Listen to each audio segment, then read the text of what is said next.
In the harsh winter of 1887, Sarah Mae Collins found herself with nothing but the clothes on her back and a 3-week-old baby in her arms. Cast out by her own family and shunned by the town of Cedar Ridge, she sought shelter in an old barn on the outskirts of town, praying her child would survive another cold night. What she didn't expect was to be discovered by Jake Morrison, a weathered cowboy who had lived alone on his ranch for 15 years, nursing his own wounds from a past he rarely spoke about. Most men would have turned away from a woman with no husband and a questionable past. But Jake saw something in Sarah's eyes that reminded him of his own struggle for redemption. What he offered her that snowy morning would change both their lives forever. But would a town built on judgment and whispers allow them the second chance they both desperately needed? Before we jump back in, tell us where you're tuning in from. And if this story touches you, make sure you're subscribed, because tomorrow I've saved something extra special for you. The wind howled through the gaps in the weathered barn boards, carrying with it the bitter promise of another harsh Montana winter. Sarah Mae Collins pulled her threadbare woolen shawl tighter around herself and her infant son, feeling the cold seep through every layer of her meager clothing. The shawl, once a deep blue that matched her eyes, had faded to the color of storm clouds, much like her hopes had faded over these past months. 3 weeks ago, she had been Sarah Mae Hartwell, the eldest daughter of one of Cedar Ridge's most respected families. Her father owned the largest grain mill in the territory, and her mother hosted the finest tea parties this side of Helena. Sarah had been the belle of every church social, courted by eligible bachelors from 3 counties over. That seemed like another lifetime now. The baby stirred in her arms, making soft mewling sounds that tugged at her heart. She looked down at his tiny face, so perfect and innocent, completely unaware that his very existence had cost his mother everything she had ever known. His father, a smooth-talking cattle buyer who had swept through town with promises of marriage and a better life, had vanished the moment she'd told him about the child growing inside her. Thomas, she whispered, the name she'd chosen for her son. It was her father's middle name, though she doubted he would ever acknowledge that honor now. Thomas, we're going to be just fine. Somehow we're going to make it through this. But even as she spoke the words, Sarah felt the weight of their impossibility. Her family had cast her out the moment her condition became impossible to hide. Her mother had wept, her father had raged, and her younger sisters had been forbidden to speak her name. The town that had once celebrated her beauty and charm now whispered behind gloved hands about her shame and disgrace. She had tried to find work, but no respectable establishment would hire a woman in her condition. The few jobs available to someone of her tarnished reputation paid barely enough to keep her fed, let alone provide for a baby. When Thomas was born in a cramped room above the general store, attended only by old Doc Henderson, who took pity on her, Sarah realized she had reached the end of her resources.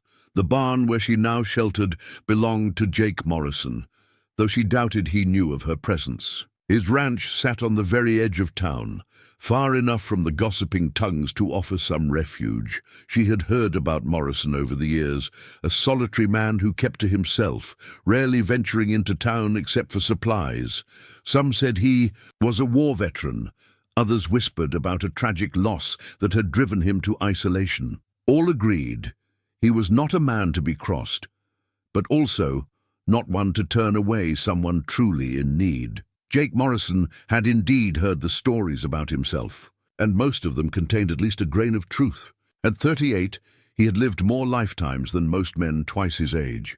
The war had taken his youth, his brother, and very nearly his soul.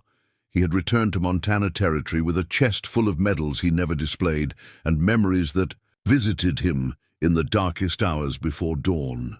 The ranch had been his father's dream, a legacy meant to be shared with Jake's younger brother, Thomas. But Thomas lay buried in a Georgia field, and their parents had succumbed to influenza, while Jake was still fighting in Virginia. So Jake worked the land alone, tending to cattle and horses with a dedication that bordered on obsession. It was easier to focus on the animals than to confront the silence that filled his modest house each evening. He kept his father's wedding ring in the top drawer of his bureau, wrapped in a piece of cloth his mother had embroidered. Sometimes, in his lonelier moments, he would take it out and wonder if he was meant to remain alone forever, if the war had taken not just his family, but his capacity for love itself. This particular morning, as Jake made his way to the barn to tend to his horses, he noticed something different. The animals seemed agitated, and there was a sound he couldn't quite place, soft and rhythmic, like someone breathing in their sleep. He approached cautiously, his hand instinctively moving to the pistol at his hip, a habit that had kept him alive through 4 years of war. What he found stopped him in his tracks. Huddled in the corner, wrapped in a faded blue shawl, was a young woman with a baby in her arms. Her dark hair had come loose from its pins, framing a face that even in sleep showed the strain of hardship. The child was so small, so fragile, that Jake felt an unexpected tightness in his chest. He recognized her, of course. Sarah Mae Hartwell, or Collins, as she was calling herself now. The whole town knew her story, though the details varied depending on who was telling it. Some painted her as a victim of circumstance, others as a fallen woman who had brought shame upon herself. Jake had paid little attention to the gossip, but seeing her here, vulnerable and desperate, he felt something stir within him that he hadn't experienced in years. Sarah's eyes opened suddenly, and she gasped when she saw the tall figure silhouetted in the doorway. Jake Morrison was not what she had expected. His hair was dark with threads of silver at the temples, and his face bore the kind of weathered lines that spoke of both hard work and harder memories. But his eyes, grey as a winter sky, held neither judgment nor anger, only a quiet curiosity. "Mum," he said softly, removing his hat. "I'm Jake Morrison. This is my barn." Sarah scrambled to her feet, clutching Thomas to her chest. "I'm sorry," she stammered. "I didn't mean any harm. I needed somewhere warm for the baby. I'll leave." "Right away." "No need to rush," Jake replied, his voice carrying a gentleness that surprised them both. "When did you last eat?" The question caught Sarah off guard. She had expected anger, demands to leave, perhaps even threats. Instead, this stranger was asking about her welfare. Yesterday morning, I think. Maybe the day before." Jake nodded. Slowly. The baby began to fuss, and Sarah tried to soothe him, but Jake could see she was at the end of her strength. "Come up to the house," he said. "I'll fix you something to eat." "I couldn't," Sarah protested. "People will talk." "People already talk," Jake observed. "Question is whether you're going to let talk kill you and your baby." Sarah looked down at Thomas, who was beginning to cry in earnest. She thought of the cold nights ahead, of the dwindling coins in her pocket, of the way the town matrons crossed the street to avoid her. Pride was a luxury she could no longer afford. "Thank you," she whispered. Jake's house was modest but well kept, with sturdy furniture and a stone fireplace that threw welcoming warmth throughout the main room. Sarah sat carefully on the edge of a wooden chair, still holding Thomas close, while Jake moved about the kitchen with surprising efficiency. He prepared a simple meal of eggs, bacon, and fresh bread, setting it before her without ceremony. "Eat," he said simply. Sarah ate slowly at first, then with increasing hunger, as her body reminded her of its needs. Jake busied himself with small tasks, giving her privacy to satisfy her appetite. When she finally set down her fork, he poured her a cup of coffee and sat across from her. "Doc Henderson's been asking after you," he said. "Says the baby needs proper care." Sarah's face flushed. "I can't pay him." "Didn't say you had to." Said he was worried. They sat in comfortable silence for a moment, the only sounds the crackling fire and Thomas's contented gurgling. Finally, Sarah found her voice. "Why are you helping me?" Jake considered the question, turning his coffee cup in his hands. "Been alone a long time," he said eventually. "Maybe too long, but I remember what it's like to need help and not know where to find it." "The war?" Sarah asked gently. Jake nodded. among other things. Point is, we all need somebody sometimes. Today, you need somebody. Tomorrow, he shrugged. Tomorrow's tomorrow. Sarah felt tears prick her eyes, not tears of despair, but of gratitude so profound it overwhelmed her. I don't know how to repay you. Don't need repaying, Jake said. But if you're staying, and I hope you are, we'll need to figure out the arrangements. There's a room off the kitchen that's not being used. Small, but it's warm and private. Staying? Sarah repeated, hardly daring to believe it. If you want to. Town's going to have opinions, but this is my land, my decision. Sarah looked around the simple house, then down at her son, who was watching Jake with dark, curious eyes. For the first time in months, she felt something that resembled hope. Yes, she said softly. Yes, I'd like to stay. Jake nodded, as if they had just concluded a business transaction, rather than change the course of two lives. Good, we'll start tomorrow with getting you both properly settled. As the day wore on, other residents of Cedar Ridge would begin to take notice of the smoke rising from Jake Morrison's chimney at unusual hours, of the woman's clothing hanging on his line. By evening, the news would spread through the town like wildfire. The hermit rancher had taken in the fallen woman and her bastard child. But for now, in the warmth of Jake's kitchen, with Thomas sleeping peacefully in her arms, and the promise of shelter for the night ahead, Sarah allowed herself to believe that perhaps their story was just beginning. 3 days had passed since Sarah and Thomas had taken refuge in Jake's house, and the town of Cedar Ridge was buzzing with speculation and outrage. The arrangement might have continued quietly for weeks, if not for Mrs. Eugenia Patterson, the self-appointed moral guardian of the community, who arrived at Jake's door on Thursday morning with a folded piece of paper and an expression of righteous indignation. Jake was mending fence posts when he saw the buggy approach, its occupants, severe black dress and rigid posture, announcing her purpose before she even stepped down. Behind her came Mayor Thornton and 2 other members of the town council, their faces grave with official business. "Mr. Morrison," Mrs. Patterson called out, her voice carrying across the yard like a church bell. "We need to speak with you." Jake set down his tools and walked toward the group, his movements deliberate and unhurried. Sarah, who had been hanging laundry on the line behind the house, felt her stomach clench with dread. She had known this moment would come, but she had hoped for more time. "Ma'am," Jake nodded to Mrs. Patterson. "Gentlemen, what brings you out here?" Mrs. Patterson unfolded the paper with a flourish. "This is an official notice from the Cedar Ridge Town Council, Mr. Morrison. It states that you have 30 days to remove the woman and her child from your property or face legal action for harboring an individual of questionable moral character." Jake took the document and read it slowly, his expression never changing. Sarah crept closer to the house, Thomas in her arms, straining to hear every word. "Says here I'm corrupting community standards," Jake observed. "That's interesting considering. I haven't been to town in 2 weeks." "It's not about your presence in town, Mr. Morrison," Mayor Thornton interjected. "It's about the message this arrangement sends to our young people, to our families. We cannot have unmarried individuals cohabiting so openly." "And what arrangement is that?" Jake asked mildly. Mrs. Patterson's face flushed. "Don't play coy with us, sir. The entire town knows you've taken in that woman and her illegitimate child. It's scandalous." "The woman has a name," Jake said, his voice dropping to a dangerous quiet. "And so does the child. Names don't change what they are," Mrs. Patterson snapped.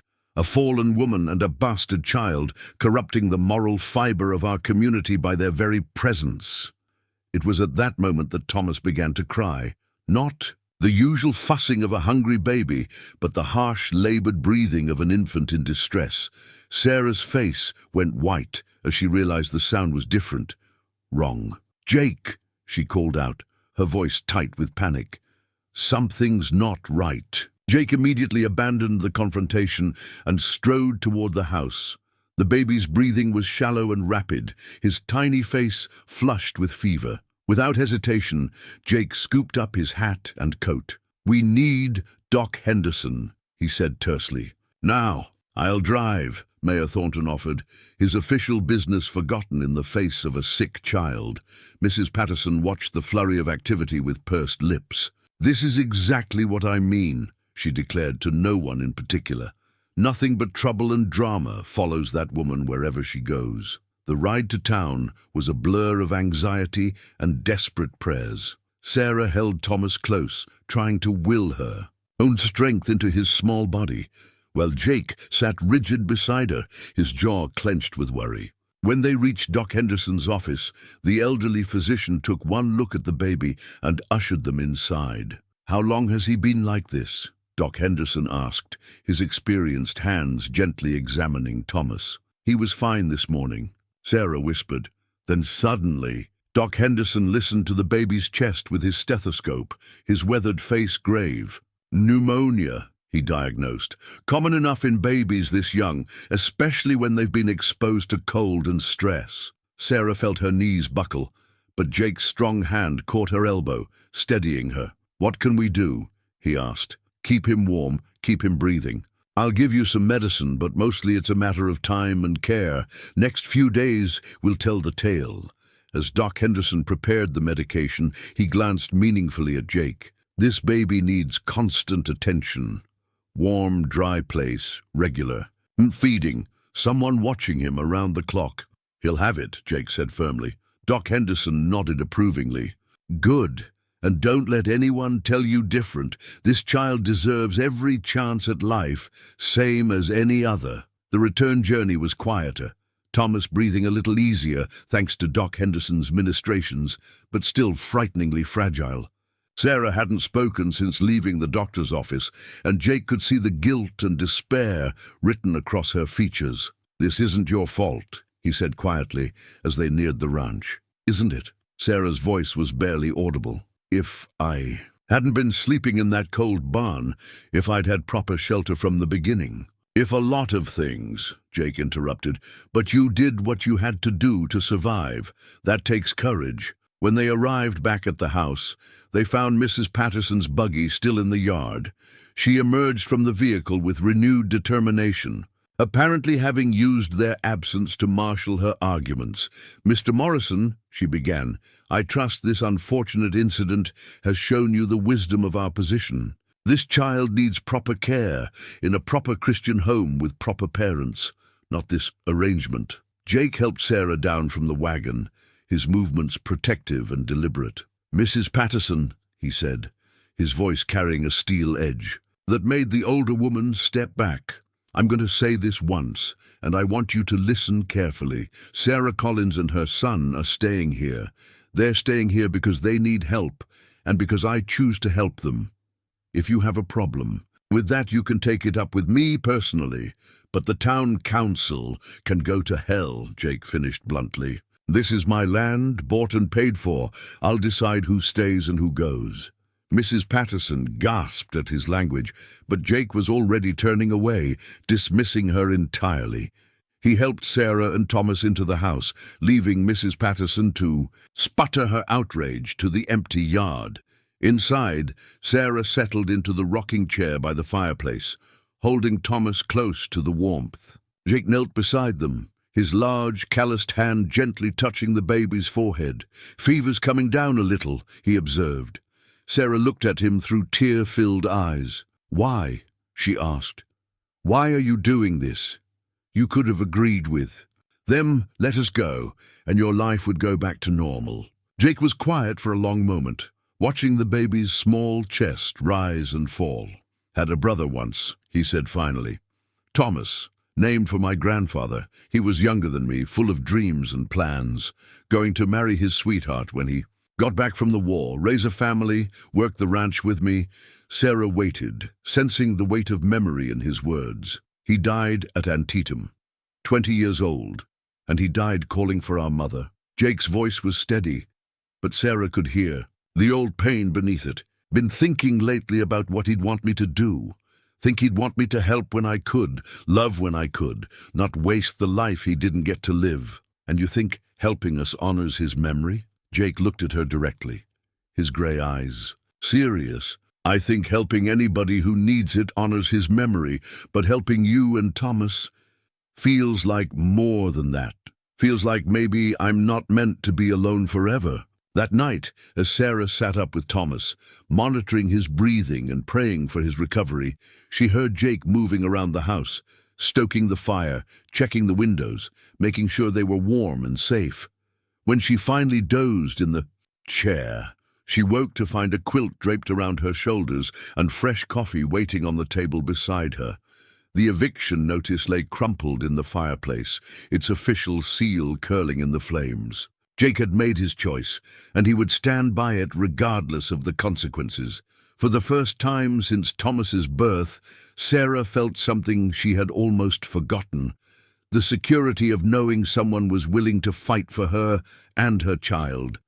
But outside, the wind carried whispers from town, and Sarah knew their troubles were far from over. The days following Thomas's illness brought a quiet rhythm to the Morrison ranch that neither Sarah nor Jake had expected. As the baby slowly recovered under Doc Henderson's careful guidance and Sarah's devoted nursing, the three of them settled into something that almost resembled a family routine.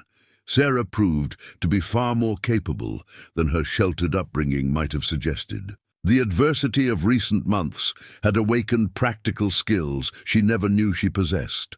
She rose before dawn to help Jake with the morning chores, learning to milk the cow and gather eggs while Thomas slept in a basket nearby. Her hands, once soft and pampered, grew calloused from real work, but she found unexpected satisfaction in tasks that had meaning and purpose. "You don't have to do all this," Jake told her one morning as he found her mending a torn fence while balancing Thomas on her hip.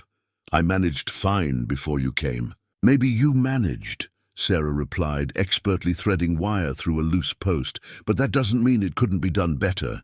Besides, I need to earn my keep somehow." Jake watched her work, noting the efficient movements and the determined set of her jaw.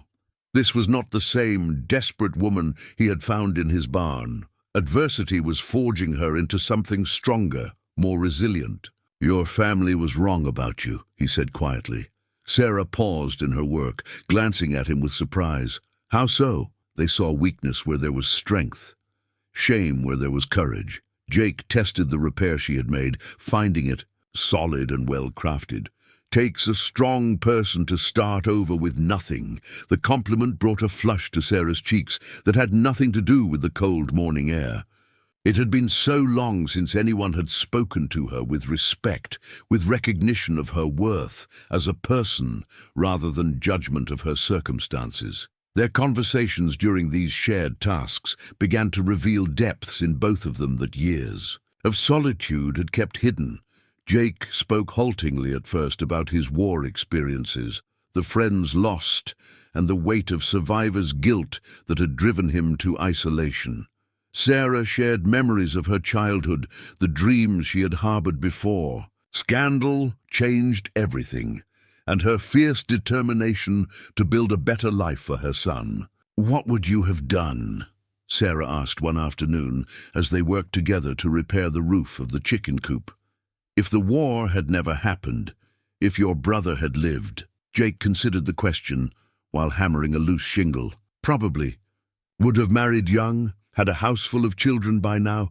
Thomas always said this valley needed more Morrisons to keep it honest." "You still could," Sarah said softly.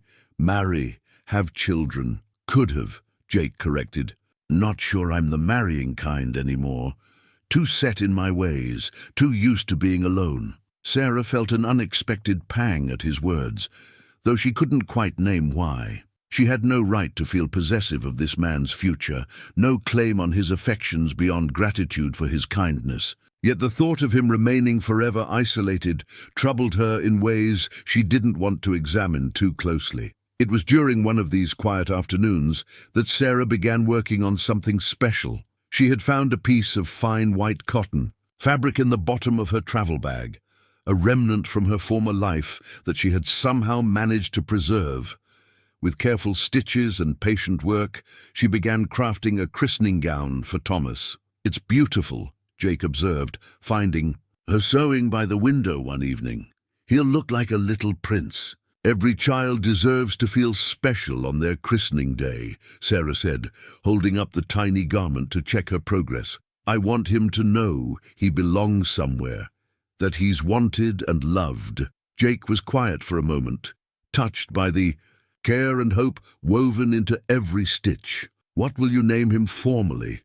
For the church records, I mean." Sarah's hands stilled. She had been avoiding this question, knowing it would force her to confront difficult truths. "Thomas Collins, I suppose. It's the name I've been using." "Collins was his father's name?" "No," Sarah admitted quietly. "Collins was my grandmother's maiden name. I chose it because I wanted us to have a fresh start, away from all the associations with my family name." Jake nodded slowly, understanding more than she said.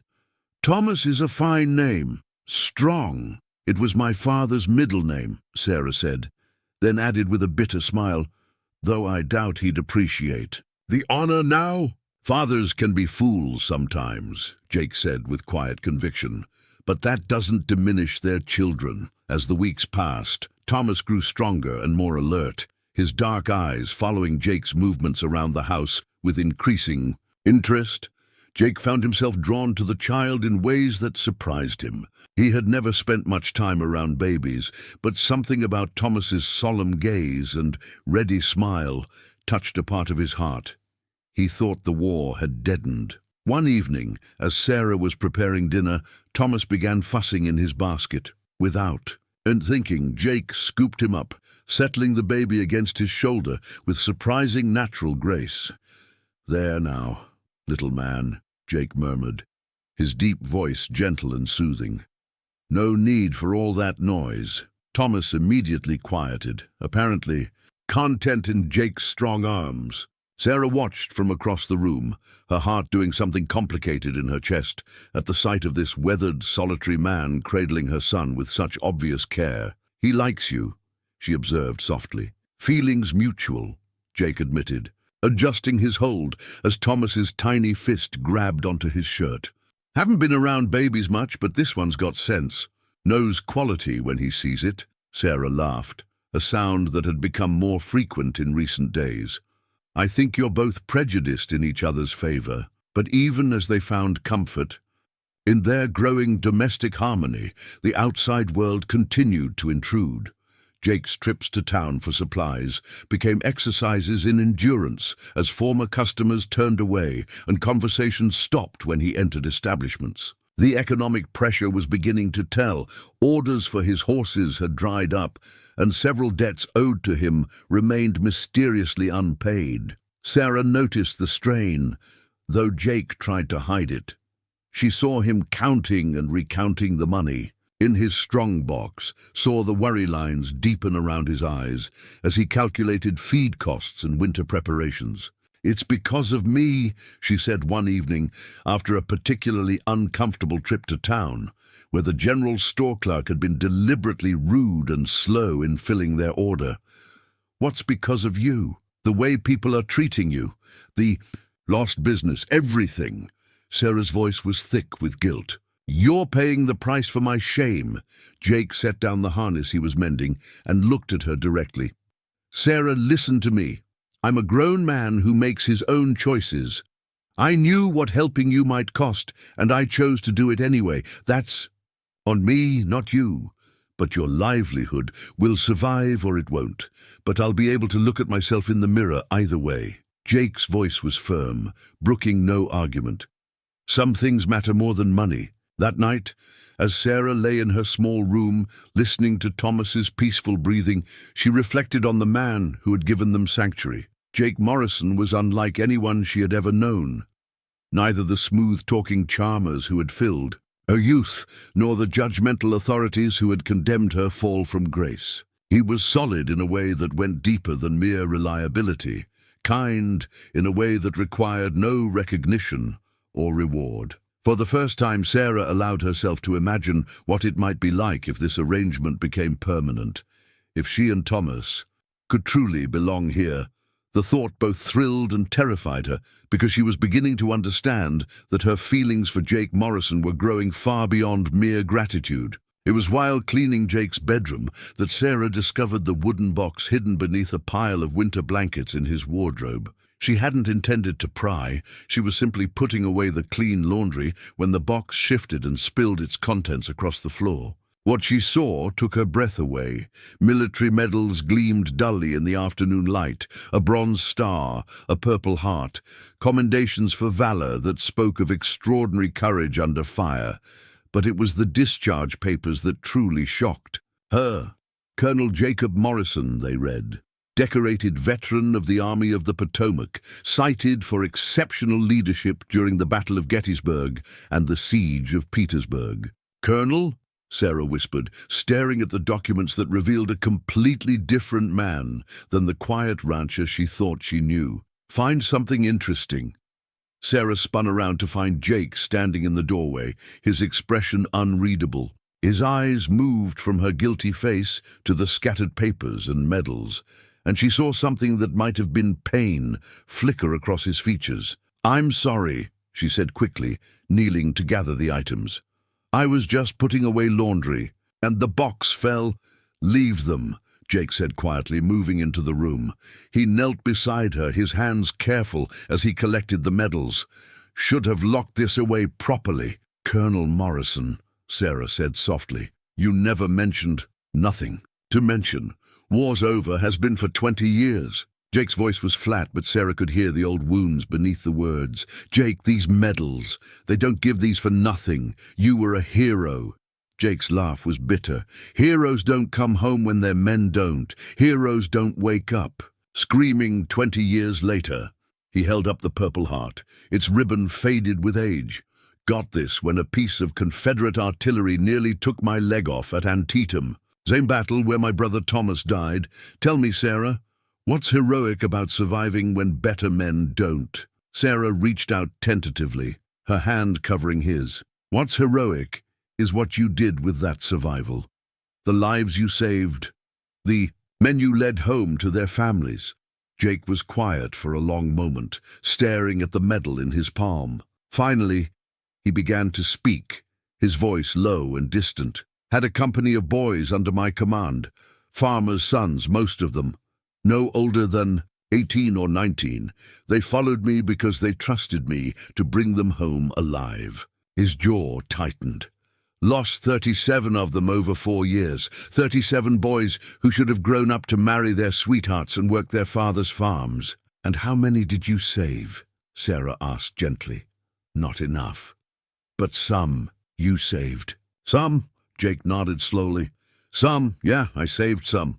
Sarah felt tears prick her eyes at the pain in his voice. Without thinking, she moved closer, her hand still resting on his. "Those boys, the ones you saved, they went home to families who got to hold them again because of you. Those families got to watch their sons grow old, have children of their own. That's worth something, Jake. That's worth everything." Jake looked at her then, really looked at her, and Sarah saw something shift in his expression. "You're not what I expected," he said quietly. "What did you expect? Someone broken. Someone who needed fixing." Jake's thumb traced over her knuckles. "But you're not broken, are you? Bent maybe, tested, but not broken." Sarah felt her breath catch at the gentleness in his touch, the warmth in his eyes.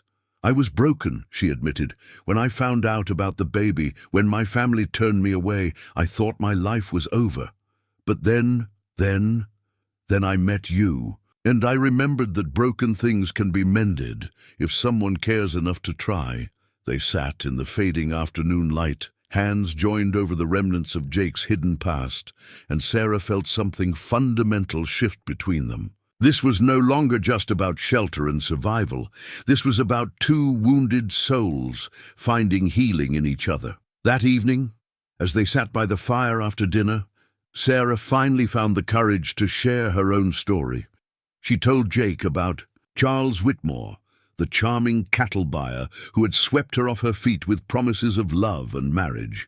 She spoke of her naive trust, her complete surrender to what she thought was true love, and the devastating abandonment when she needed. "Him most. He said he loved me," she whispered. Thomas, sleeping peacefully in her arms. "Said we'd be married as soon as he finished his business dealings in Denver. I believed every word." "What happened when you told him about the baby?" Sarah's smile was bitter. "He suddenly remembered he was already married, had been for 10 years. With 3 children back in Kansas. Amazing how convenient his memory became when faced with responsibility." Jake felt anger burn in his chest at the thought of any man treating Sarah with such callous disregard. "Did he offer anything? Money? Support?" $50 and advice to take care of the problem, Sarah said, her voice hardening. "When I refused, he disappeared overnight, left town like he'd never been there at all." "Bastard," Jake muttered. "Yes," Sarah agreed simply. "He was. But he gave me Thomas, even if he didn't mean to. And Thomas led me to you, so perhaps some good can come from even the worst situations." As if sensing he was being discussed, Thomas stirred in Sarah's arms, his dark eyes opening to focus on Jake's face. Without hesitation, Jake reached out to stroke the baby's soft cheek. "Hello there, little man," he murmured. "Been sleeping good?" Thomas's response was a toothless smile that made both adults laugh softly. In that moment, Sarah felt a dangerous warmth spreading through her chest, the feeling of belonging, of family, of home. "Jake," she said carefully, "what happens when spring comes, when the town gets tired of waiting for us to leave?" Jake was quiet for a moment, his finger still captured in Thomas's tiny fist. "Spring's a long way off. A lot can change between now and then. But if it doesn't, if they keep pressuring you, keep hurting your business." Jake looked at her directly, his grey eyes serious. "Sarah, I want you to understand something. I've lived alone for 15 years and I thought that was the way it would always be. Thought maybe I didn't deserve anything else after all the boys I couldn't save." Sarah held her breath, sensing the importance of his words. "But these past weeks, having you and Thomas here, it's reminded me what I've been missing, what I've been afraid to want." Jake's voice grew softer. "So whatever the town decides to do, we'll face it together, all 3 of us." Sarah felt tears slide down her cheeks, tears of relief and gratitude, and something deeper she wasn't quite ready to name. "Together," she repeated softly. "Together," Jake confirmed, and in that single word, Sarah heard the promise of everything. She had stopped believing she could have safety, respect, and maybe, just maybe, love. The letter arrived on a Tuesday morning in March, carried by a nervous postal clerk who seemed eager to leave the Morrison ranch as quickly as possible. Sarah recognized her sister Mary's careful handwriting immediately, and her hands trembled as she broke the wax seal that had somehow survived the journey from Cedar Ridge to the family home in Helena. "Dearest Sarah," the letter began, "I pray this finds you and the baby well. I have been desperate to write, but Mother has forbidden any contact. However, I can no longer remain silent about what I have learned." Sarah sank into the kitchen chair, Thomas gurgling contentedly in his basket beside her. Jake looked up from his ledger books with concern. "Bad news." "I'm not sure yet," Sarah replied, her eyes scanning the neat lines of script. As she read, her expression shifted from worry to shock to something approaching anger. "You must know that Father has not been entirely truthful about his reasons for casting you out. Yes, your condition was scandalous, but there is more. Charles Whitmore came to see Father shortly after you left town. He offered Father a substantial sum, $500, to ensure you never returned to claim any connection to the Hartwell name. Father accepted." Sarah gasped, the letter fluttering in her suddenly nerveless fingers. Jake was beside her instantly, his hand steady on her shoulder. "What is it?" "My father," Sarah whispered, her voice thick with disbelief. "He took money. Charles paid him to make sure I stayed away." Jake's jaw tightened as Sarah continued reading aloud. "Furthermore, I have discovered that Charles Whitmore was never married, as he claimed to you. His wife died 3 years ago, leaving him with considerable wealth but no children. Mother let slip that he has been asking questions about you and the baby through intermediaries. I fear he may have plans we cannot foresee. I want you to know that not all of us have forgotten you. I think of you daily and pray for your safety. I have enclosed what little money I could gather without drawing attention. Please write when you can, and know that you have at least one family member who loves you still.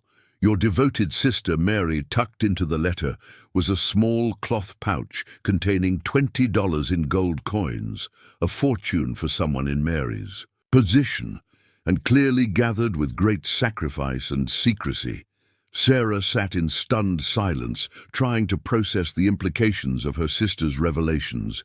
Her father, the man who had raised her to value honor and integrity above all else, had sold her disgrace for $500. And Charles, the man who had abandoned her when she needed him most, was apparently monitoring her situation for reasons she couldn't begin to understand. $500, she said finally, her voice hollow. That's what my honor was. A worth to him. Jake's hand tightened on her shoulder. Your father's a fool and a hypocrite, but this changes things, Sarah. If Whitmore's been keeping track of you, if he's got money and influence, he could take Thomas, Sarah finished. The fear she had been trying to suppress finally finding voice. He could claim his rights as the father. Not while I'm alive, Jake said with quiet ferocity. Sarah looked up at him, seeing the steel in his grey eyes that spoke of the soldier he had once been. Jake, you don't understand. He has resources, connections. I'm just a fallen woman with no legal standing. You're wrong about that, Jake said firmly. You're a good mother, a hard worker, and a woman of character. Any judge worth his salt would see that. But even as he spoke the reassuring words, Jake felt the cold touch of fear. He had seen enough of the world to know that justice and fairness were not always the same thing, especially when money and social standing were involved. That afternoon, as Sarah tried to focus on her household tasks while wrestling with anxiety about Charles's mysterious interest in her situation, Jake made a decision that surprised even him.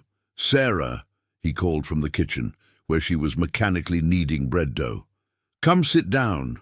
I want to talk to you about something." She dried her hands and joined him at the table, noting the serious expression on his weathered face. Thomas slept peacefully in his basket, unaware of the adult concerns swirling around him. "I've been thinking about your situation," Jake began. "Oh, carefully. About Whitmore and what he might be planning.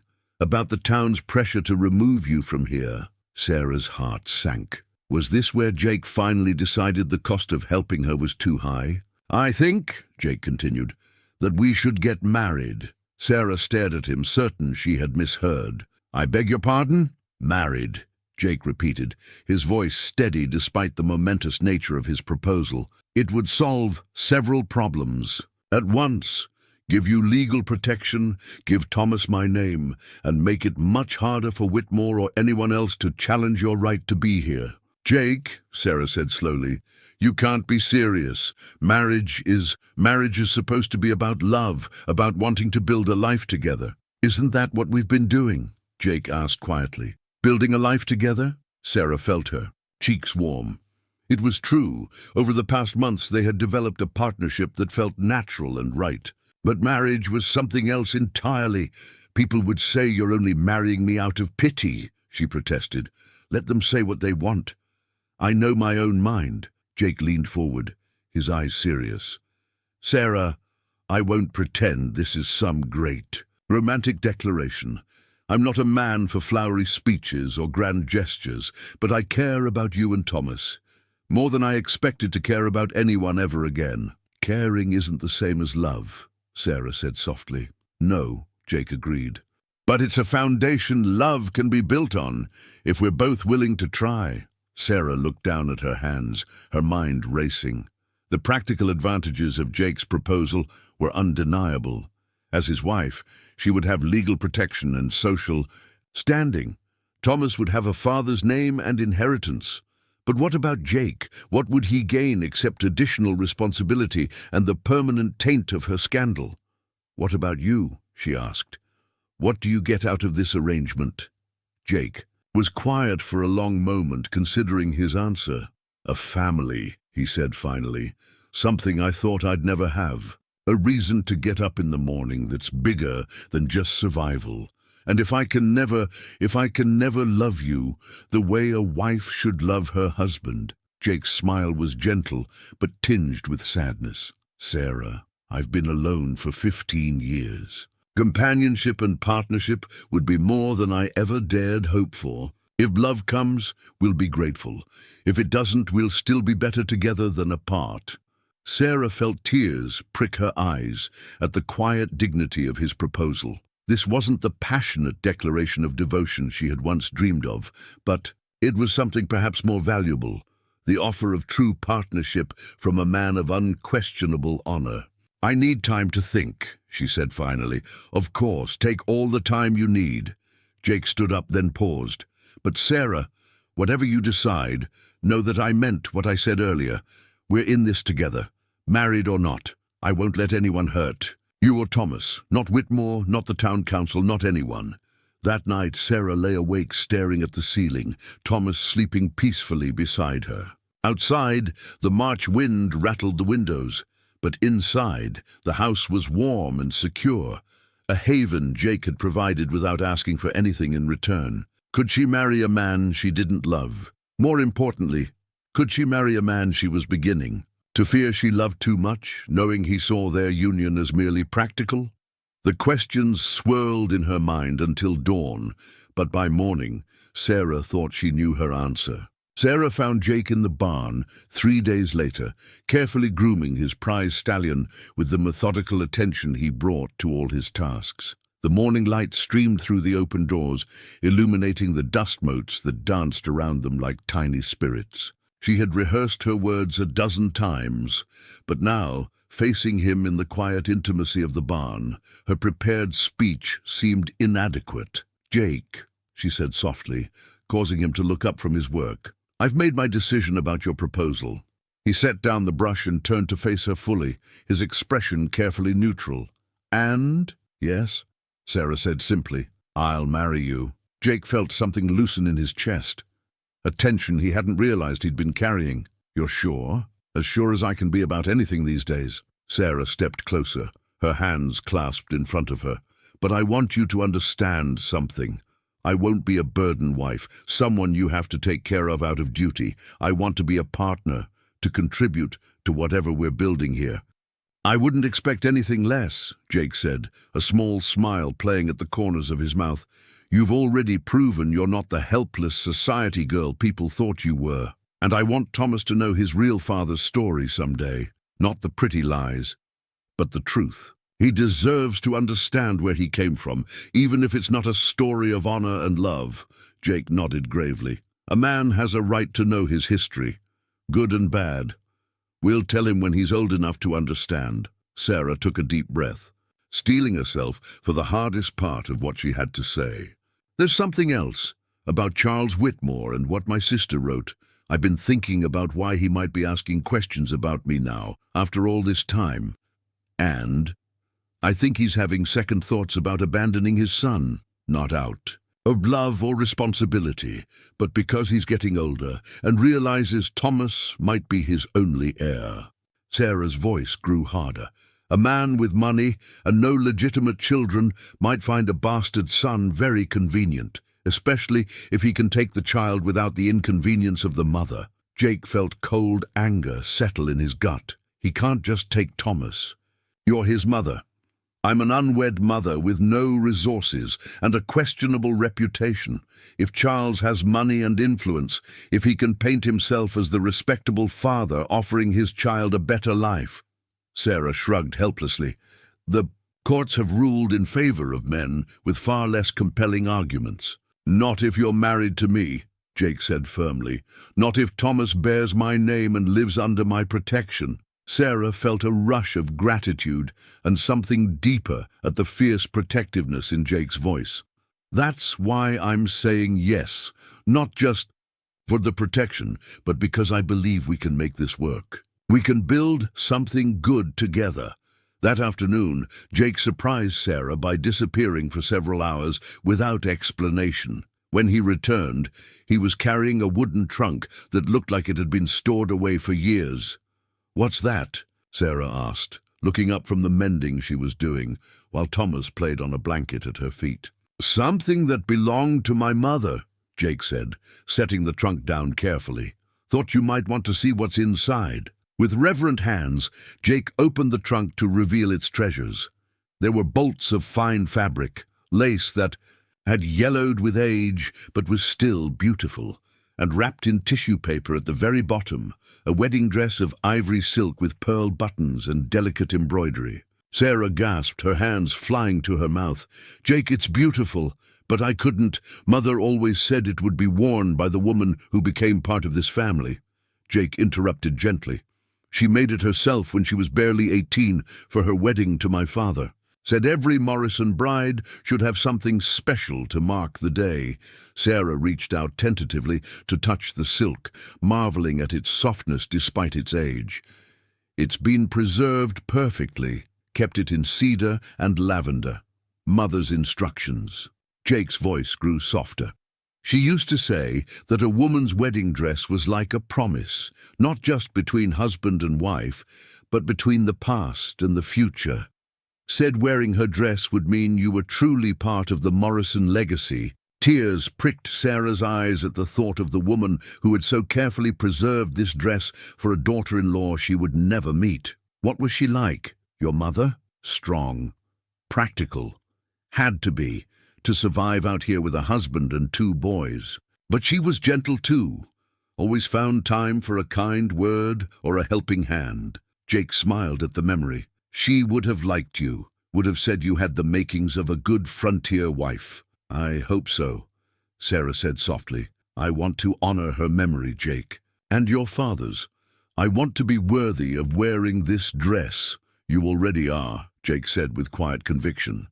That evening, as they sat by the fire planning their simple wedding ceremony, Thomas chose that moment to achieve a milestone that took them both by surprise. He had been sitting on the blanket, playing with wooden blocks Jake had carved for him, when he suddenly pushed himself up on unsteady legs and took 3 wobbling steps toward Jake before collapsing in a giggling heap. "Did you see that?" Sarah exclaimed, her face lighting up with joy.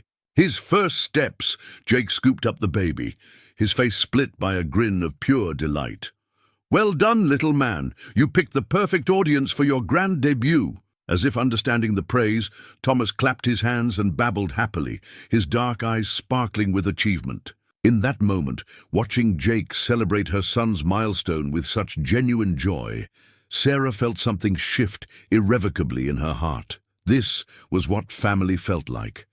Not the cold duty she had known growing up, but this warm circle of shared joy and mutual support. Whatever practical considerations had brought them to this point, Sarah realized she was no longer marrying Jake just for protection or convenience.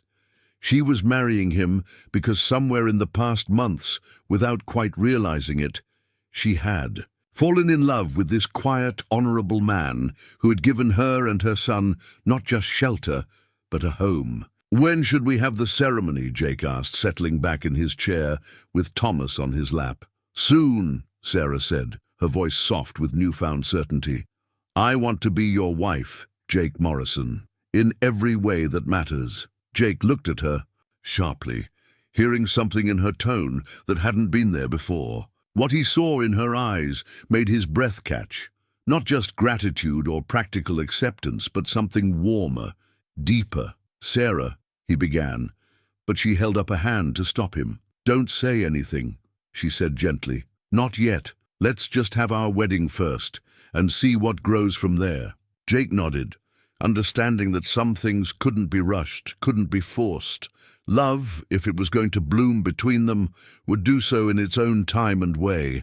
But as he looked at this remarkable woman who had transformed his lonely house into a home, Jake allowed himself to hope that their marriage might become something far more precious than either of them had dared to imagine. The letter arrived on the morning of what was supposed to be Sarah and Jake's wedding day. Doc Henderson had agreed to perform the ceremony at his home, away from the prying eyes and wagging tongues of Cedar Ridge's more judgmental citizens. Sarah had spent the previous evening carefully altering Jake's mother's wedding dress to fit her smaller frame. her heart full of nervous anticipation for the new life that awaited her. She was pinning her hair in the simple style befitting a frontier bride when she heard Jake's sharp intake of breath from the kitchen, followed by a string of curses that would have made his old army sergeant proud. "Jake?" Sarah called out, concern evident in her voice. "What's wrong?" "Letter," Jake said grimly. "Hand-delivered by special courier, expensive paper, fancy seal." Sarah hurried into the kitchen, still wearing her everyday dress, her hair half-pinned. Jake held a cream-colored envelope with elaborate letterhead, and his face was the color of storm clouds. "Who's it from?" she asked, though something in her stomach already knew. "Charles Whitmore," Jake said, his voice flat with controlled anger. "Seems the bastard has something to say about our wedding plans." With trembling fingers, Sarah took the letter and read aloud. "Mr. Morrison and Miss Collins, I trust this correspondence finds you both in good health. I am writing to inform you of my intentions regarding my son, Thomas Charles Whitmore, currently residing in your household under questionable circumstances. As the child's natural father, I have consulted with legal counsel regarding my parental rights and responsibilities. I am prepared to offer generous terms for the peaceful resolution of this matter.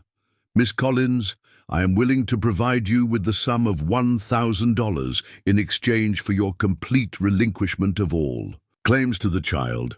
This settlement would allow you to begin a new life elsewhere, free from the burdens of single motherhood. Mr. Morrison, while I understand you may have developed an attachment to the child during his residence on your property, I must remind you that you have no legal standing in this matter.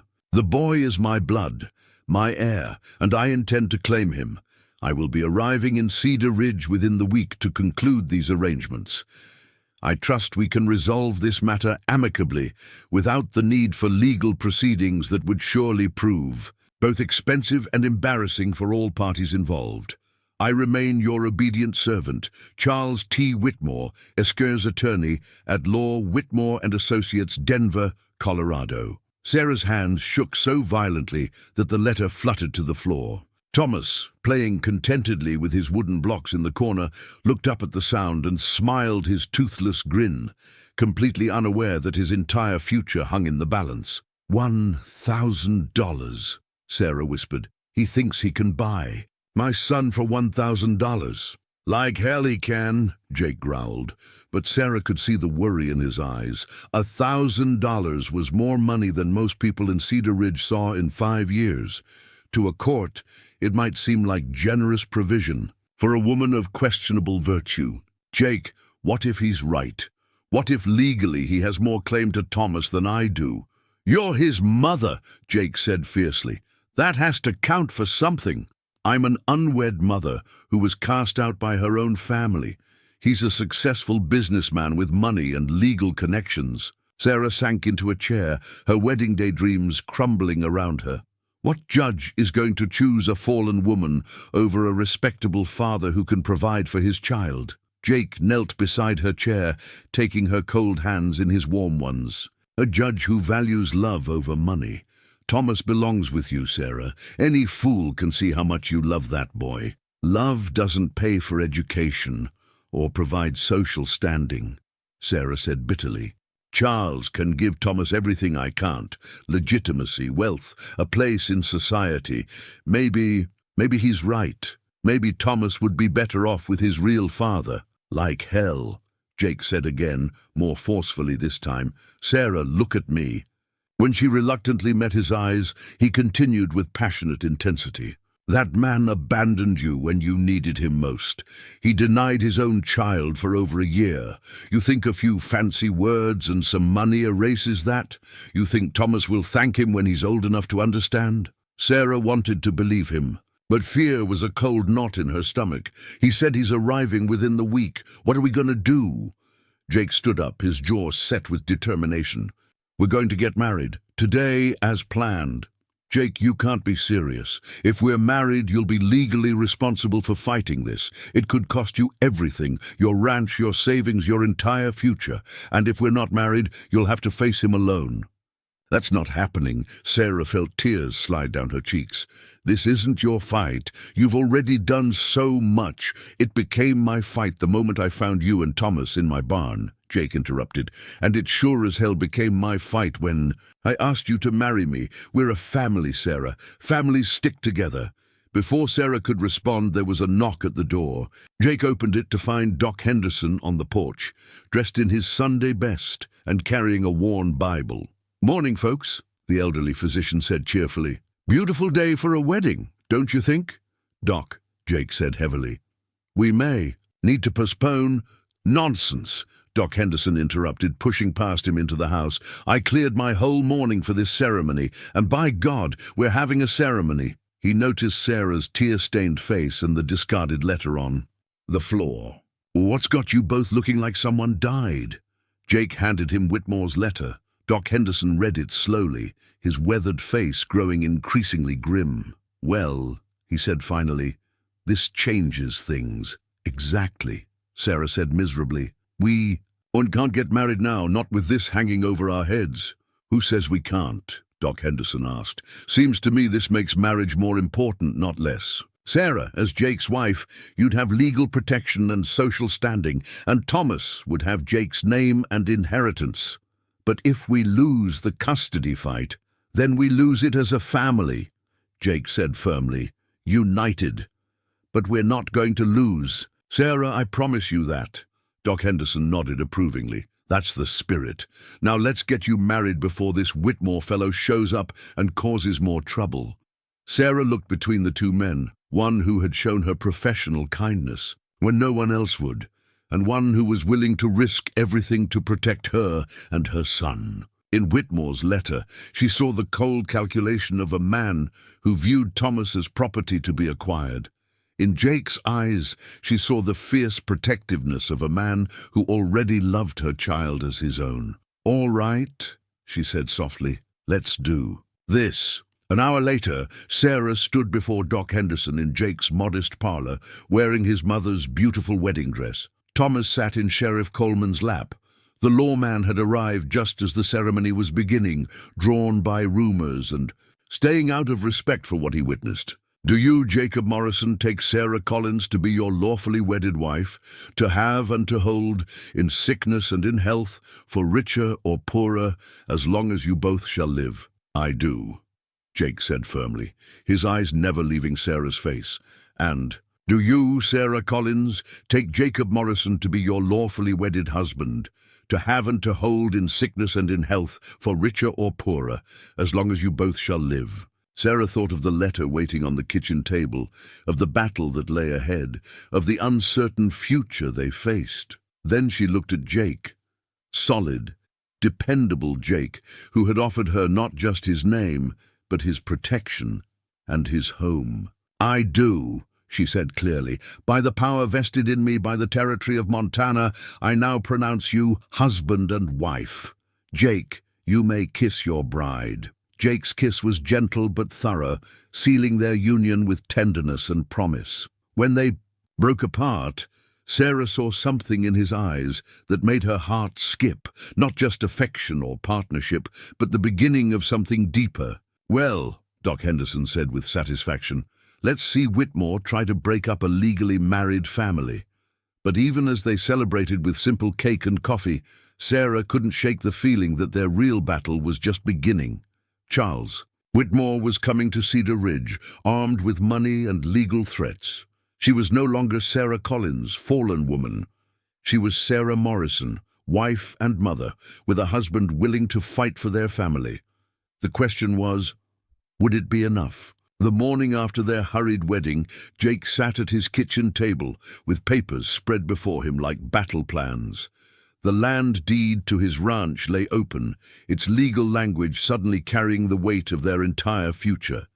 He had spent the night calculating and recalculating, trying to determine what assets he could liquidate to fund a legal defense against Charles Whitmore. "The horses," he muttered to himself, running a hand through his graying hair, "could sell thunder, and the mares maybe raise $800.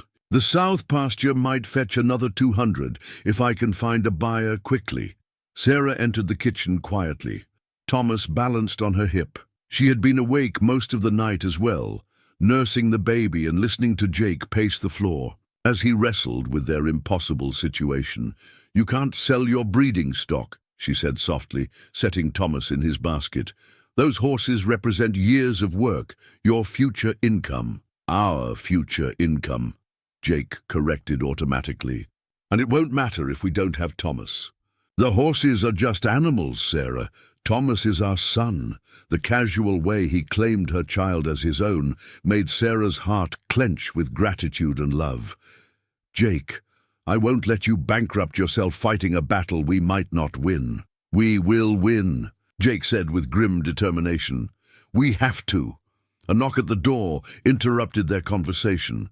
Jake opened it to find Sheriff Coleman standing on the porch, his hat in his hands and his weathered face creased with concern. "Morning, Jake. Mrs. Morrison," he added with a respectful nod to Sarah, "heard about your legal troubles, wanted to offer my support." "Appreciate it, Sheriff," Jake said, stepping aside to let the older man enter, "though I'm not sure what you can do against a man with Whitmore's resources." Sheriff Coleman accepted a cup of coffee and sat heavily at the table. "Been thinking about that. See, I've been lawman in this territory for 23 years, and I've learned a thing or two about men like Whitmore. They're used to getting their way through intimidation and money, but they don't always understand frontier justice." "Meaning?" Sarah asked. "Meaning character counts for something out here. Reputation matters. And from what I hear, Whitmore's reputation isn't as clean as he'd like people to believe." Jake leaned forward with interest. "You know something about him?" "Know a fellow down in Denver, another sheriff. Sent him a telegram yesterday asking about our Mr. Whitmore." "Sheriff." Coleman pulled a folded paper from his pocket. "Got an interesting reply this morning." Sarah held her breath as the sheriff read from the telegram. "Charles Whitmore, stop successful lawyer, but questionable ethics, stop investigated for fraud. 2 years ago. Charges dropped for lack of evidence, stop. Known associate of corrupt territorial. Judge stop reputation. For abandoning responsibilities when convenient, stop. Divorced wife fled to California with their children, stop. He was married." Sarah gasped. "He told me his wife was dead." "Apparently she wished she was," Sheriff Coleman said grimly. "Sounds like she took their children and ran rather than stay married to him. Makes a man wonder what kind of father he'd really be to young Thomas." Jake felt a cold satisfaction settle in his chest. "This information, would it be admissible in court? Depends on the judge. But it sure as hell would influence public opinion, and judges out here pay attention to that." Sheriff Coleman folded the telegram carefully. "Point is, Whitmore's not the respectable pillar of society he's pretending to be. That gives us leverage." The sound of approaching hooves interrupted their planning session. Through the window, they could see a fancy carriage approaching, pulled by matched bay horses and driven by a man in expensive clothing. Even from a distance, the outfit screamed money and Eastern sophistication. "That'll be him," Jake said, standing up and checking the pistol at his hip out of old habit. "Easy," Sheriff Coleman warned. "Let's see what he has to say before we start anything." Charles Whitmore was not what Sarah had expected. She remembered him as handsome and charming, but the man who stepped down from the carriage was harder somehow, his good looks sharpened by years of calculating self-interest. He was well-dressed and confident, but there was something cold in his dark eyes that made Sarah instinctively hold Thomas closer. "Miss Collins," Whitmore said with a practiced smile as Jake opened the door. "You're looking well. Motherhood agrees with you." "Mrs. Morrison," Sarah corrected firmly. "I'm married now." Whitmore's smile faltered slightly. Yes, I heard about your hasty nuptials. Congratulations." His tone suggested anything but congratulation. "And you must be Morrison. I suppose I should thank you for providing temporary care for my son." "Our son," Jake said evenly, "and the care isn't temporary." Whitmore stepped into the house uninvited, his calculating gaze taking in the modest furnishings and simple lifestyle. "Charming," he said with barely concealed condescension. "Very rustic. I'm sure my boy will have fond memories of his time. Here, Thomas is staying here, Sarah said, her voice stronger than she felt. This is his home. Thomas?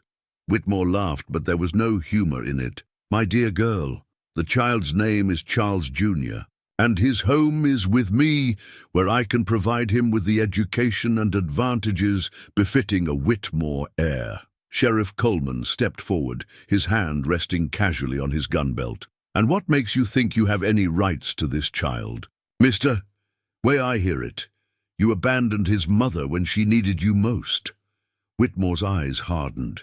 I don't believe we've been introduced, Sheriff Coleman, and I make it my business to know the character of men who come into my territory, making legal threats. Legal threats? Whitmore pulled a sheaf of papers from his coat. Sheriff, I have a court order from Denver granting me immediate custody of my son, signed by Judge Harrison himself. Jake felt his blood turn to ice as he examined the documents. They looked official, bearing impressive seals and legal language that he could barely understand. This says you have the right to take Thomas today, he said slowly. That's correct. I've also brought a nursemaid and a wet nurse to ensure the child's comfort during the journey. Whitmore's smile was triumphant. I told you I preferred to handle this amicably. Sarah felt the world tilt around her. You can't just take him. He's barely walking. He doesn't know you. He'll adjust. Children are remarkably resilient. Whitmore moved toward Thomas's basket, but Jake stepped smoothly into his path. Hold on there, Sheriff Coleman said, studying the court order more. Carefully. This is dated 5 days ago, before the Morrisons were married. Circumstances have changed. Marriage to a man with no blood relation to the child changes nothing legally, Whitmore said confidently. I'm the natural father with the means to provide for him properly. Natural father who denied his existence for over a year, Jake pointed out. Natural father who offered his mother $50 to take care of the problem. Whitmore's facade cracked slightly. I was young and foolish then. I've since reconsidered my responsibilities. You mean you've since realized you need an heir? Sarah said with sudden insight. That's what this is about, isn't it? You're getting older, you have no legitimate children, and suddenly a bastard son looks like an acceptable substitute. I prefer to think of him as my only child, Whitmore said coldly, and I intend to raise him as such. Now, if you'll excuse me, I'll take my son and be on my way. Like hell you will, Jake said, his voice carrying the authority of a man who had commanded soldiers in battle.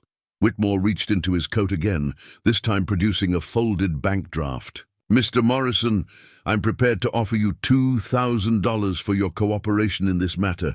Surely that's more than adequate compensation for your time and trouble. You son of a bitch, Jake breathed. You think everything has a price? Don't you? In my experience, everything does. Whitmore's smile was cold as winter. Sheriff, I'll expect your cooperation in enforcing this court order, unless, of course, you want to explain to the territorial authorities why you obstructed. Justice. Sheriff Coleman looked at the court order again, his expression troubled. I'm going to need to verify this with the territorial court. These things can be forged. By all means, verify it. But until you do, this order stands, and I'm taking my son. Whitmore moved toward Thomas again. This time it was Sarah who blocked his path, her slight frame trembling with maternal fury. You will not touch my child. Your child? Whitmore laughed harshly. My dear girl, you have no legal standing here. You're an unwed mother. I'm a married woman, Sarah said fiercely, and this is my husband's house. You're not welcome here. Mrs. Morrison is correct, Sheriff Coleman said slowly. Until I can verify this court order, you have no authority in my jurisdiction. I'm going to have to ask you to leave. Whitmore's mask of civility finally slipped completely. This isn't over. I'll be back with territorial marshals if necessary. That child belongs to me, and I will have him. That child, Jake said quietly, belongs with people who love him. That's something your money can't buy. After Whitmore left, the three adults sat in stunned silence, Thomas playing contentedly on his blanket, unaware of the storm swirling around him. How long do we have? Sarah finally asked. "Day or two. Maybe 3 if we're lucky," Sheriff Coleman replied. "Long enough for me to verify that court order and maybe find some holes in it." Jake stood up abruptly, decision crystallizing in his mind. "Then we'd better make them count. Sarah, pack everything essential for you and Thomas. Sheriff, is there a lawyer in Helena who might help us?" Judge Morrison, no relation to you, retired. "There last year. Good man, honest, might be willing to help." "Then that's where we're going." Jake began pulling down provisions from the shelf. "If Whitmore wants a fight, he'll get one. But it'll be on our terms, not his."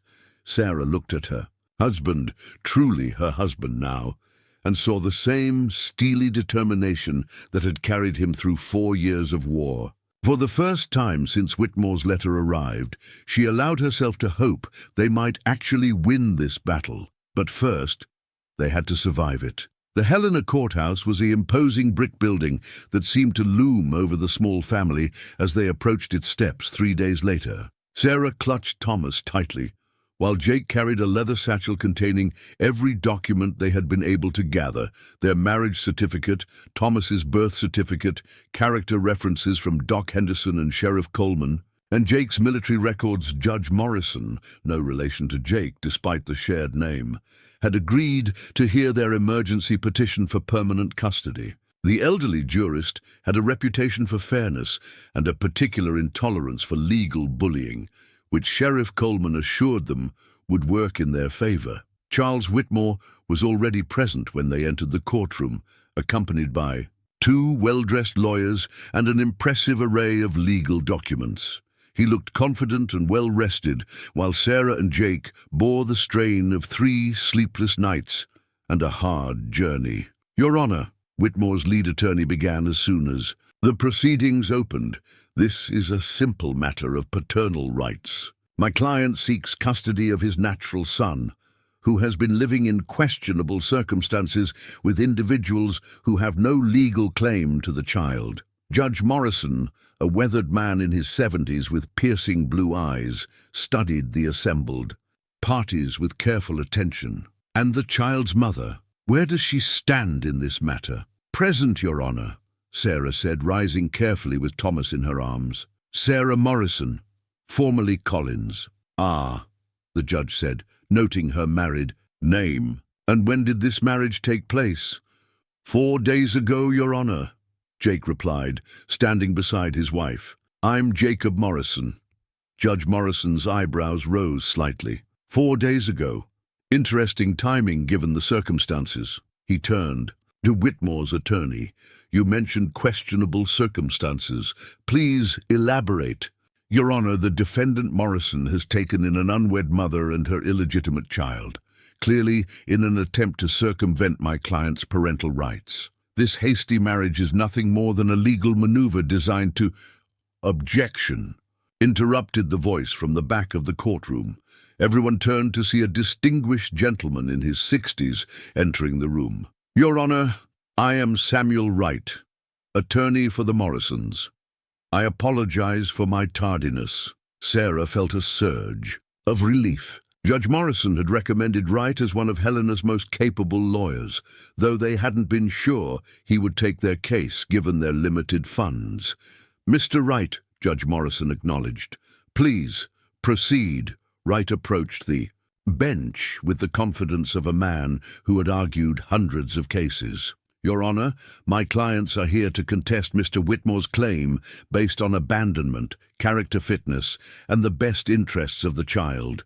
We have substantial evidence that—" "Mr. Whitmore is unfit to be a father. That's preposterous," Whitmore's attorney sputtered. "My client is a successful businessman with the means to provide, means obtained through questionable business practices."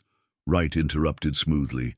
"Your Honor, we have evidence that Mr. Whitmore abandoned the child's mother when she was pregnant, denied paternity for over a year, and only now seeks custody because he requires an heir for his estate." Judge Morrison raised his hand for silence. "Gentlemen, I will hear evidence from both sides before making any determinations. Mr. Whitmore, you may present your case first." For the next hour, Whitmore's attorneys painted a picture of a successful man who had recognized his mistakes and now wished to provide for his son.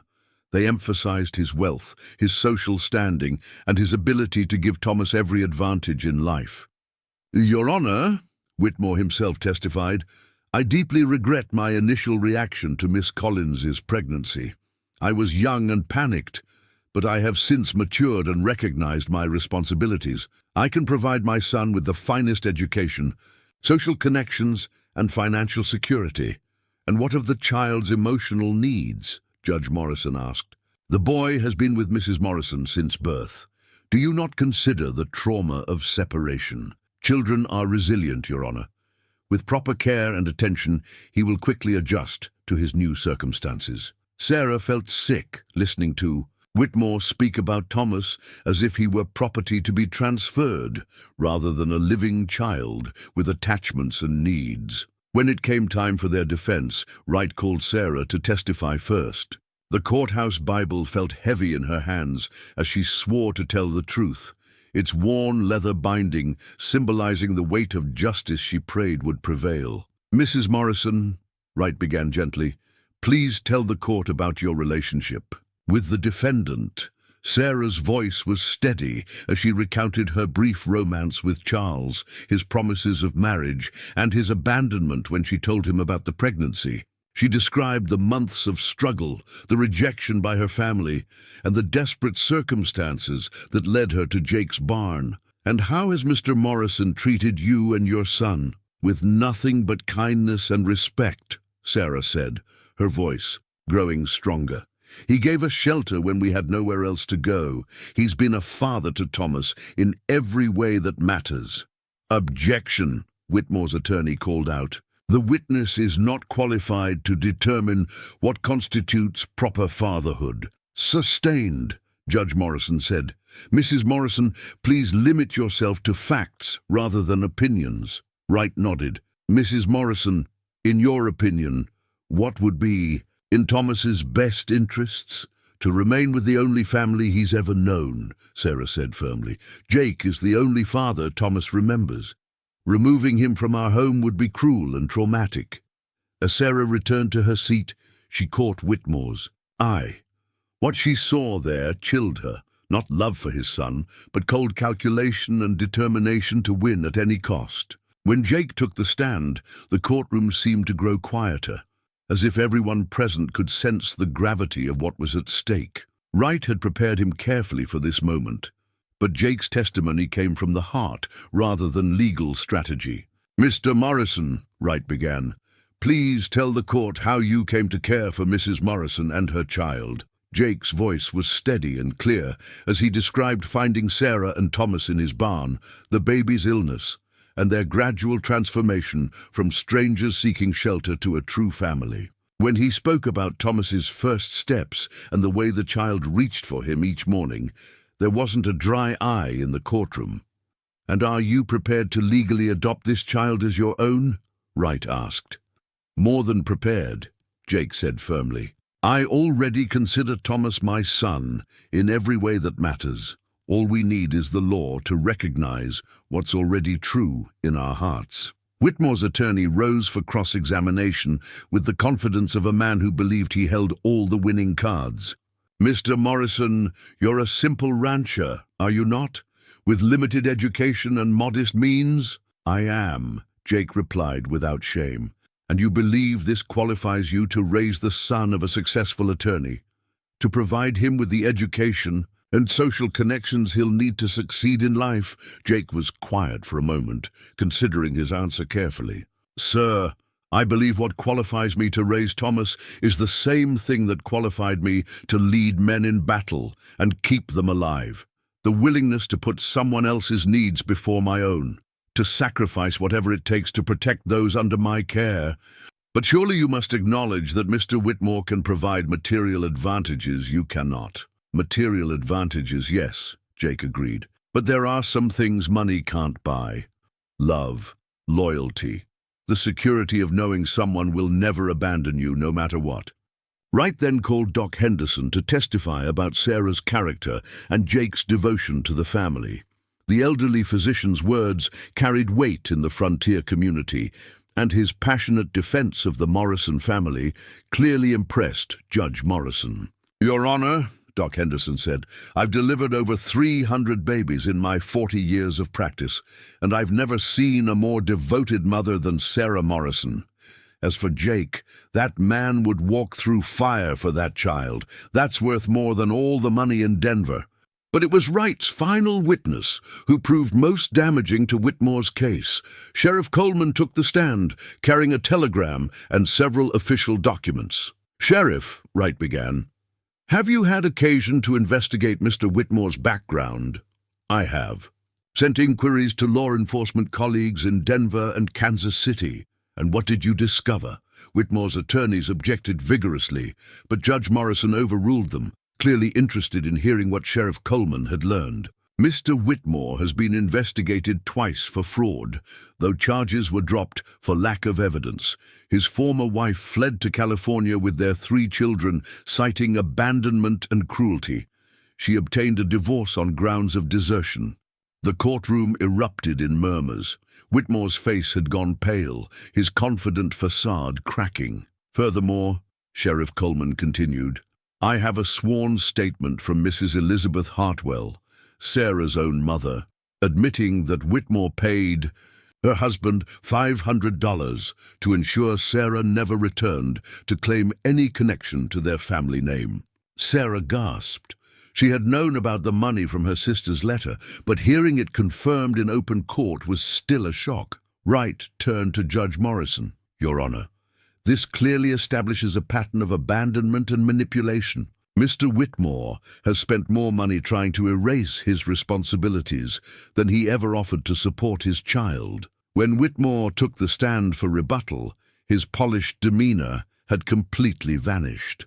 Under Wright's aggressive questioning, he was forced to admit his lies about being married when he seduced Sarah, his attempts to pay for an abortion, and his complete absence from Thomas's life for over a year. "And why do you seek custody now, Mr. Whitmore?" Wright pressed. Because he's my son," Whitmore stammered. "Or because you need an heir for your estate, because your other children want nothing to do with you, and a bastard child you can control seems like your only option?" "Objection! Sustained," Judge Morrison said, but his expression suggested the question had hit its mark. In his closing argument, Wright painted a clear picture. On one side stood a loving family willing to sacrifice everything for a child's welfare, and on the other, a man seeking to purchase a son like he would any other commodity. When the courtroom fell silent, Judge Morrison studied the adoption papers that Wright had prepared, his weathered face thoughtful. Thomas, who had been remarkably well-behaved throughout the proceedings, chose that moment to reach up toward Jake with a happy babble of "Papa." The effect was electric. Even Whitmore's attorneys seemed moved by the clear bond between man and child. "I've heard enough," Judge Morrison said finally. "It's clear that the child's best interests lie with the Morrison family. Mr. Whitmore's claim is denied. The adoption papers are approved." The gavel came down with finality, sealing Thomas's future and validating the family Jake and Sarah had built together.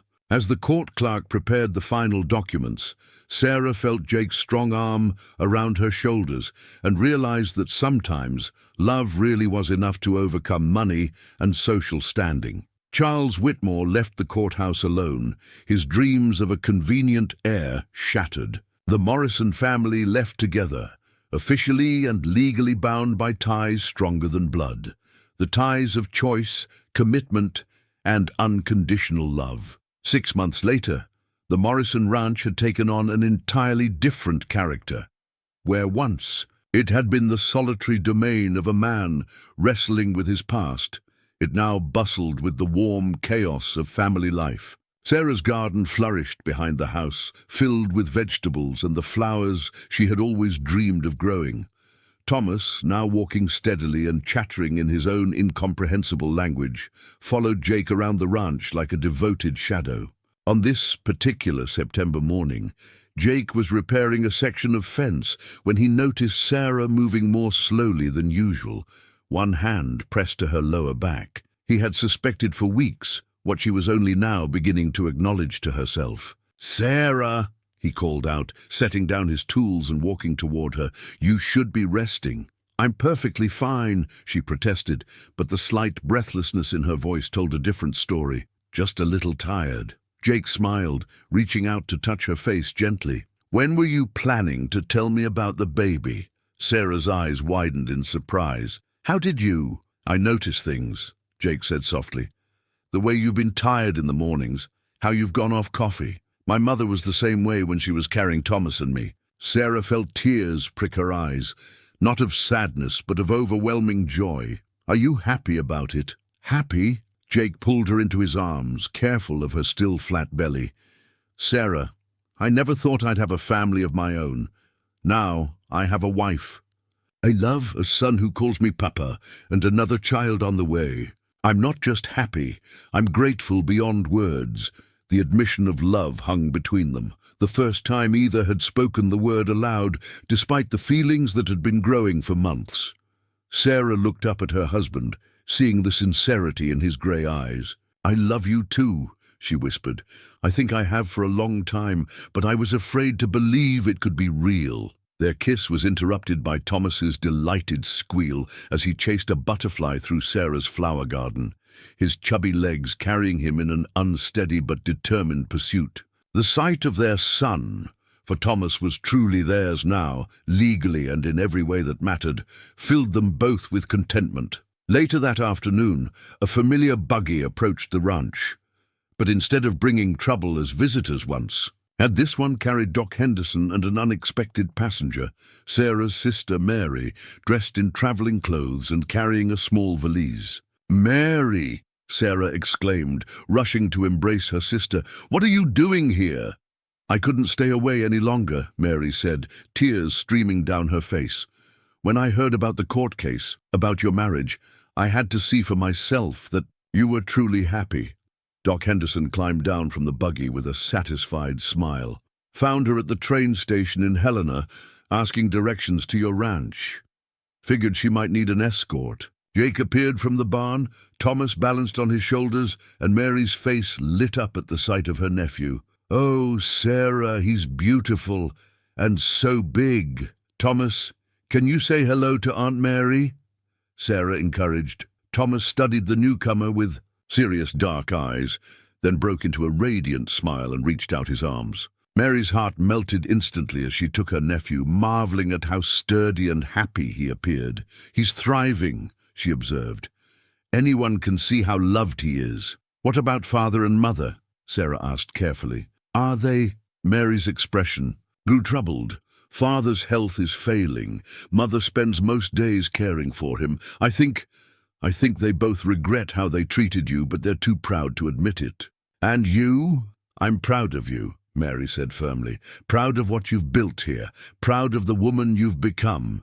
You're stronger than any of us gave you credit for." That evening, as they sat around the dinner table, expanded to accommodate their guest, Mary shared news from home. Some of it was painful, but much of it reinforced Sarah's conviction that she had found her true place in the world. "Mrs. Patterson sends her regards, by the way," Mary said with a mischievous smile.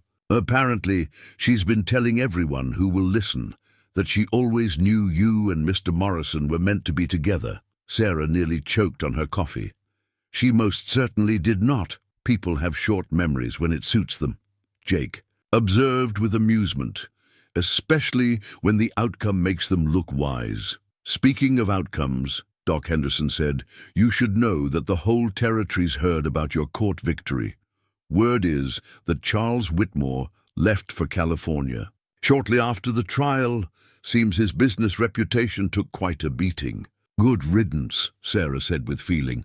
As the evening wore on, Mary asked to hold Thomas while Sarah prepared him for bed. Watching her sister sing lullabies to her son, Sarah felt a profound sense of completion. Here was her family, not the one she had been born into, but the one she had chosen and fought for. Later, after Mary had been settled in the spare room and Thomas was sleeping peacefully in his crib, Sarah and Jake sat on their porch, watching the stars emerge in the Montana sky.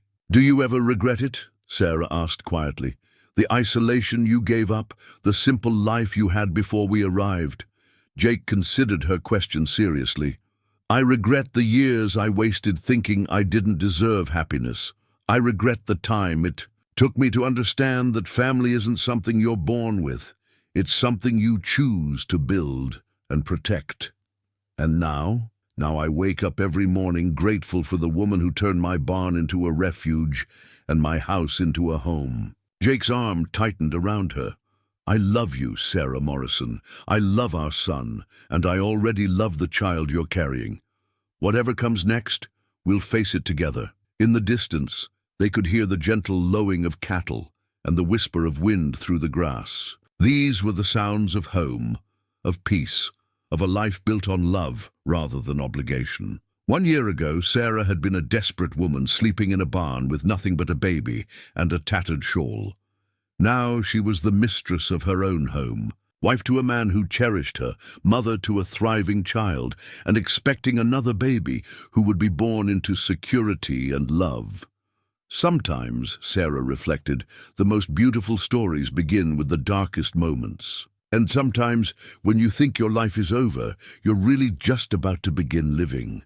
The family portrait they would have taken in town the following month would show Jake in his Sunday best, Sarah glowing with pregnancy and happiness, and Thomas grinning at the camera with the confidence of a child who had never doubted his place in the world. But more than documenting their appearance, the photograph would capture something essential about the Morrison family.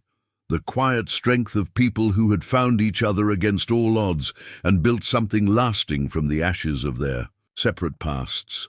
That picture would sit on their mantle for decades, a testament to the truth that families are made not by blood alone, but by the daily choice to love, protect, and cherish those we hold dear.